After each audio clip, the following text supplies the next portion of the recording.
So, you want to do some redstone in survival? Well, you've come to the right place, because I have done a lot of survival redstone in my time, and I've kind of picked up a few tips and techniques that I wanted to share with you to make your lives just a tiny bit easier. But that doesn't mean it's going to be easy, because survival redstone is always a bit of a nightmare. And that is why I would always suggest starting off in creative mode. Now, this might sound a little bit counterintuitive, but I can promise you that if you're designing a bespoke redstone contraption, you don't want to be designing that in survival mode where there's mobs around, you're going to be running out of resources, it's difficult to move about. You want to design all of it in creative mode, and then you want to copy the design from your creative mode world into the survival world. And the great thing about doing things in creative mode first is that you then have a good idea of how many resources you're going to need. So write out a quick list of all the things that you require, gather them up before you start building. Now, if you're building this base within some form of landscape, make sure that you actually clear out the area first.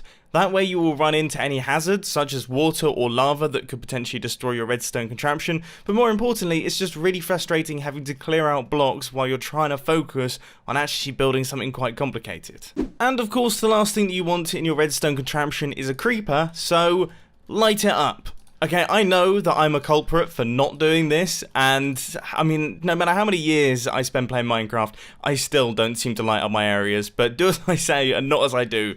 Light up the space. Now, one thing that I would always advise is that you give yourself some breathing room around the redstone contraption so that you can actually move around it. So for example, all of these blocks right here are going to remain completely clear. This space is reserved for my redstone, and then also up at the top, these two blocks here are going to remain completely clear, because there's nothing more frustrating than not actually being able to access certain parts of your redstone. If it's the sort of redstone contraption that's going to take slightly longer, maybe an hour or so, I would always suggest building up some form of temporary base. Make sure that you've got a crafting bench, a furnace, some form of chest so you can store all of the redstone but also all the junk that you clear out, a bed, and if you have one, an ender chest.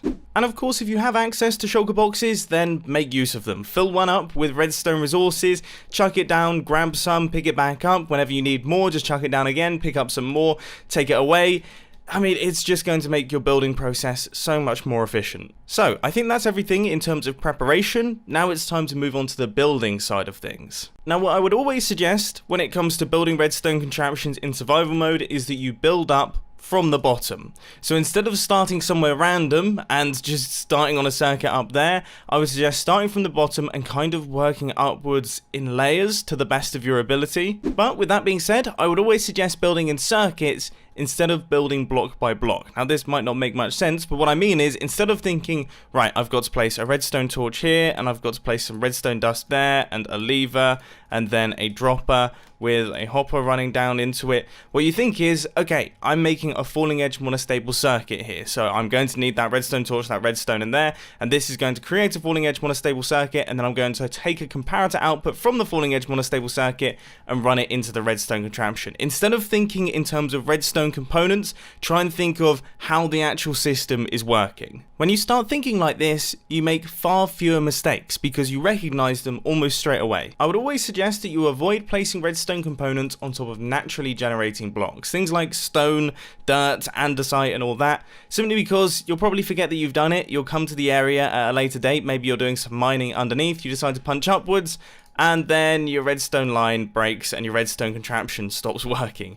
It's never particularly fun, so I would highly suggest replacing those blocks with non-naturally generating blocks, things like stone bricks or cobblestone, just to show that you've done some work in the area and maybe you should be a little bit more cautious. Another consideration worth thinking about is that you don't use blocks affected by haste 2 when you're building redstone, because it's easy to get carried away when you're mining out things and you'll wipe out everything. Now, you may notice when I build redstone contraptions, I tend to use all different colors, and I don't just do this because it looks cool, even though it does look really cool.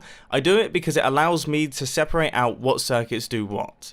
You see, each one of these colors represents a different circuit, and when it comes to bug fixing or upgrading in the future, it's really handy to be able to work out where each one of the circuits is.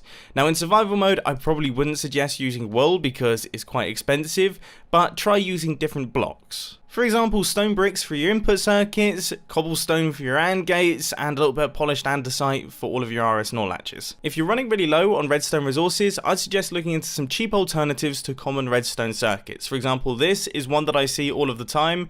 It is a slimeless version of a one-tick monostable circuit. So you can see this one on the left is the regular one with a sticky piston, whereas the one on the right doesn't actually require a sticky piston, which is incredibly handy at the start of a survival world. Right, I think that's all my building tips covered. Now it's time to move on to the kind of efficiency tips. Some would call them life hacks. If you're playing in Minecraft 1.14 or later, then carry your trapdoors. It will allow you to bug fix in areas that you never previously would have been able to bug fix. It's always smart to use slime blocks for scaffolding, simply because they're great for using in survival mode, as you can break them with your fist instantly. The only time that I would say you shouldn't use slime blocks for scaffolding is if your redstone contraption has lots of slime blocks in it already, because then when you're breaking your scaffolding, you're likely to break something important, and if you leave some of your scaffolding, it's also likely to break something important. In that case, I would suggest using scaffolding blocks that are significantly different from the other blocks that you're using inside your redstone circuitry. Actual scaffolding blocks do work pretty well for this. The only issue that I take is that you can't place them on top of a lot of redstone components, which makes them quite limiting. Now I want to ask you a question. What is wrong with my hotbar right now? All seems perfectly in order, all seems pretty good. No, okay? No, never have water in your hotbar when you're working on redstone contraptions, because inevitably you're accidentally going to right click it and you're going to ruin everything. I've been there and it hurts. What definitely should always be in your inventory is a bow. Now this is another example of do as I say and not as I do. I always seem to leave my bow at home, but it's probably the most useful thing to have when working on redstone contraptions, because if somehow a creeper spawns in there, you don't want to be getting up close to it. You want to hit that thing from range. I would argue that this could be the perfect hotbar for working on redstone. You've got your food, that's in your offhand, you've got your pickaxe for breaking things, you've got your bow for all of your attacking, then all the rest is focused on redstone.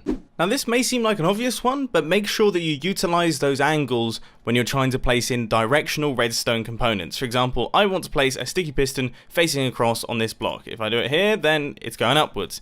If I do it here, it's still going upwards. I need to go right to the edge, then I need to go right on that edge, and then it will go in exactly how I like it.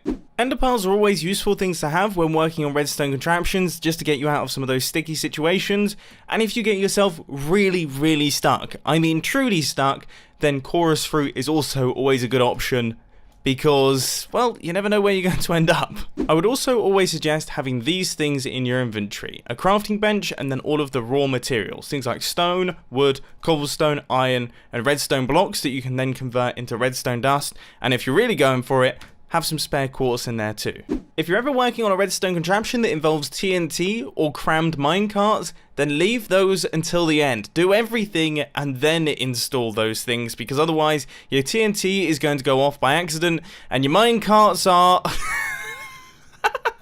I wasn't expecting that. I was expecting them to go out all over the place, not just jet off into the distance. For anyone who has ever had to place long redstone lines, you will know how boring it is having to count them out. So that is 1, 2, 3, 4, 5, 6, 7, 8, 9, 10, 11, 12, 13, 14, 15. Repeater.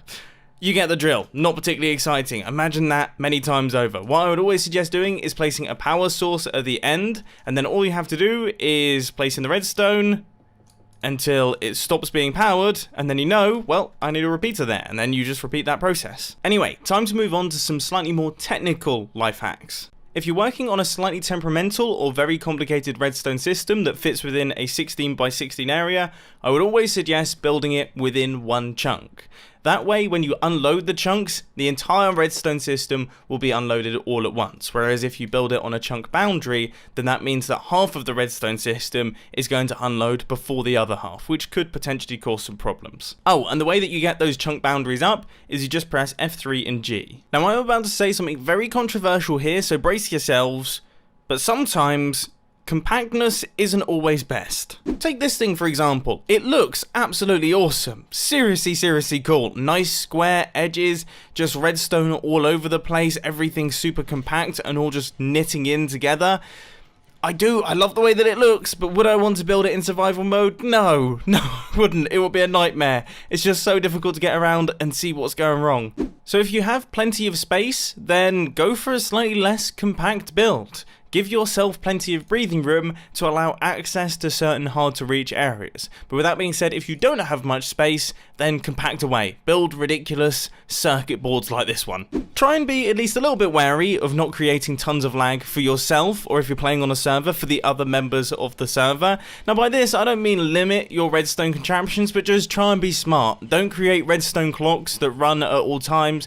Try your best to reduce the number of lighting updates, and wherever possible, reduce the amount of redstone dust that you're using. Now I'm not saying that you pull a little mango and make all of your redstone contraptions look like train stations, but just, you know, keep it down a little bit. And I understand that this is hilarious advice coming from the person that has crashed the Hermitcraft server on multiple occasions due to my very laggy redstone contraptions. Now if you're running really long redstone lines, then it's probably good to start questioning whether or not they're actually going to remain loaded while you're using the redstone contraptions.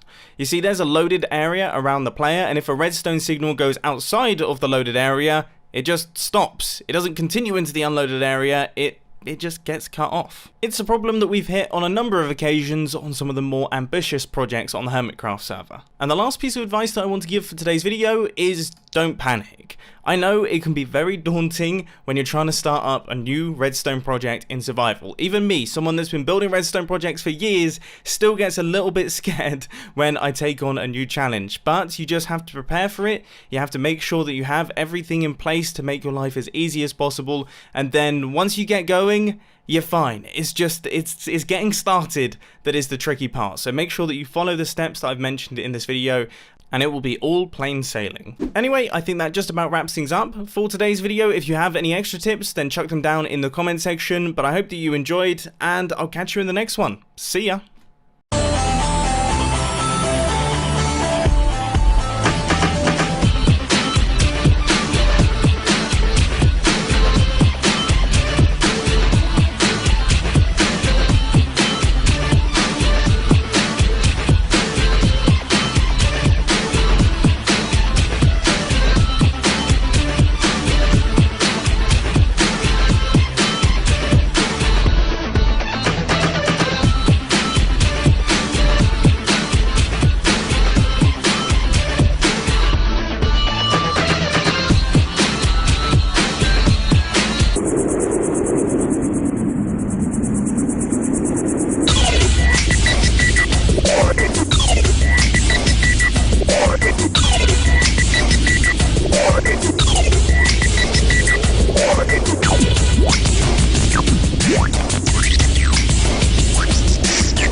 One.